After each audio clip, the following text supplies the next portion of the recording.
Bismillah, alhamdulillah va salatu vassalamu ala rasulillah. Payg'ambar alayhissalom qiyomatni katta va kichik belgilarini aytib o'tgan. Hozirgi kunda bir kichkina belgilari barchasi tugadi.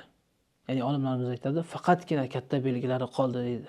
O'sha kichik belgilardan biri sellarning yurishligi va qattiq noodatiy odatga qarshi qor yog'ib, shamollarning bo'lishligi, juda qattiq qorong'ichilikning bo'lishi va shuningdek turli tuman yerlarda zilzilalarning bo'lishi bu qiyomatning belgilaridan bo'lib hisoblanadi.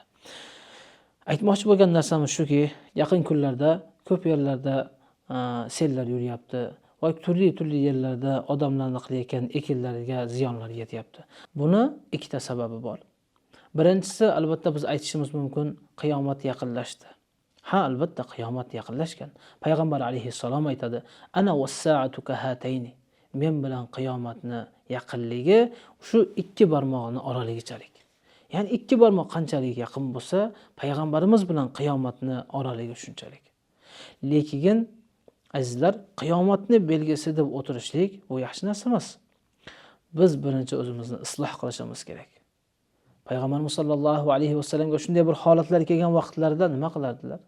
Payg'ambarimiz sollallohu alayhi vasallam faza'a ila-solah, namozga borardi, namozga yiqilardi, sajdaga borardi. Shamol to'xtaguncha payg'ambarimiz muborak peshonalarini sajdadan ko'tarmagan. Biz esa o'sha bo'layotgan voqealarni suratga yoki boshqa narsalarga tortib va ijtimoiy tarmoqlarga tarqatish bilan mashg'ulmiz. Azizlar, bu to'g'ri tariqa emas. Birinchidan biz istig'for qilishimiz kerak. Mana ekinlarimiz yo'q bo'lib ketyapti. Albatta bu sotilmayapti yoki shunday turli shikoyatlarimiz bor. Aziz birodar, agar biz zakotimizni bermasak, ushurimizni bermasak va shuningdek qilayotgan gunohlarimizdan, ma'siyatlarimizdan to'xtamaydigan bo'lsak, Allohning sinovi ham bizdan to'xtashi bu sal uzoqroq narsa. Shuning uchun har bir inson bo'lgan voqeani, sinovlarni, shu bo'layotgan bir turli tuman qiyinchiliklarni meni kasofatimdan, meni gunohim sababidan bo'lyapti deydigan bo'lsak, Alloh taolo u balo ofatlarni albatta ko'taradi. Shuning uchun aytmoqchi bo'lgan narsamiz, har birimiz, men ham barchamiz inshaalloh Allohga tavba qilaylik. Istig'for aytaylik.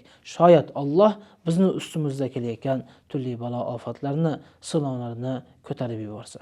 Assalomu alaykum va rahmatullohi va barakatuh.